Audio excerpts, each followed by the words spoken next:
Баршаңызға ассалаумағалейкум. Бүгін біз Ыдырыс пайғамбардың басынан кешкен оқиғалары жайлы әңгімелейтін боламыз. Ыдырыс пайғамбар ғалым болыпты. Оның есімі дәрісті көп оқыған деген мағынаны білдіреді. Аллах тағала оған 10 қасиет нәсіп етті. Ең әуелден пайғамбарлық қасиеті. Екінші ғалымдық. Үшінші жазу ғылымын жасады. Төртінші зергерлік. Бесінші қару-жарақ жасады. Алтыншы соғыс өнерін жетілдірді. Жетінші соғыс тұтқындарын өлтірмеу, қорламау тәртібін ендірді. Содан бастап тұтқынның құлақ мұрнын кесу, мәйіттерді кескілеу, оларды жерлетпеу қылмыс болып саналатын болды. Сегізінші киім тігуді үйретті. Тоғызыншы кәлима айтып, көпшілікті иман нұрымен баураған.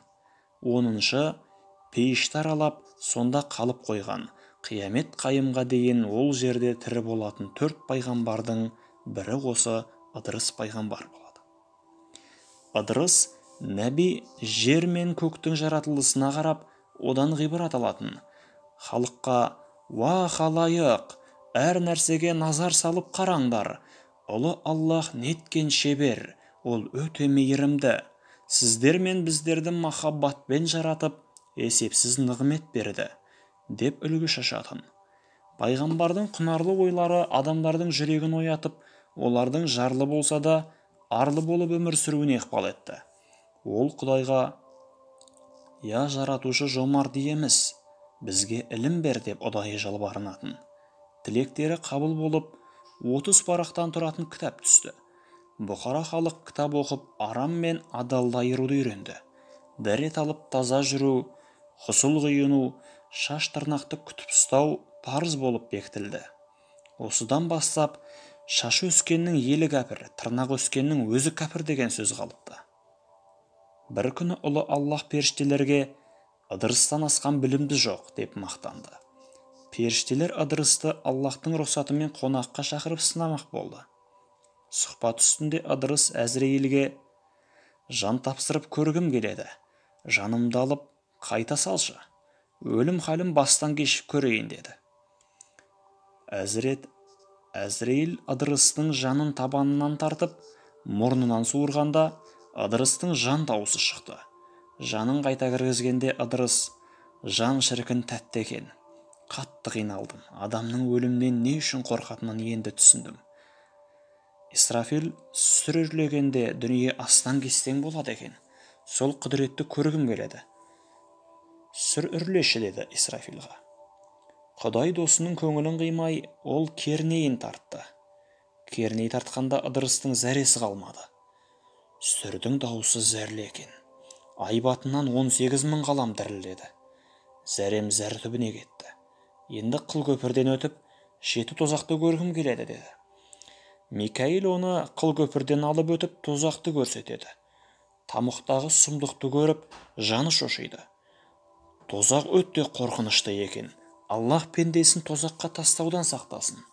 Енді жұмақты аралап көрейін, деп Жәбірейілге қолға салды.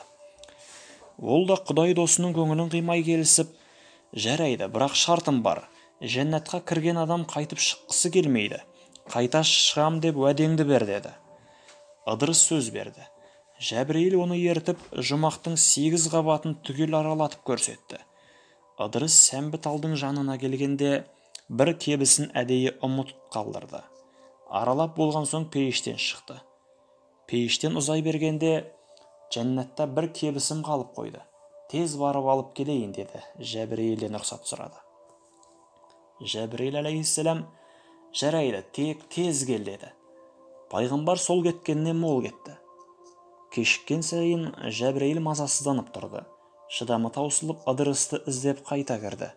Қараса, пайғамбар әлгі сәмбі талдың саясында дамылдап жатыр екен. «Әй, Ыдырыс, бұл не жатыс? Мен сені күтіп тұрмын ғой. Шық сыртқа», деді.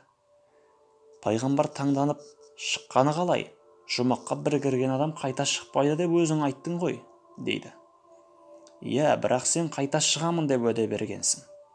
«Мен уәдемде тұрып пейіштен шықтым. Екіншісінде кебісімді алу үшін қайта кірдім. Ол кезде уәде бергенім жоқ». адам жұмаққа кіру үшін алдымен өліп, қайта тірілуі керек, деді Жәбірейіл. Оны білемін. Әлгінде Әзірейіл жанымда алғанда бір өліп тірілгенмін, деді. Адам қайта тірілу үшін қиямет болуы керек.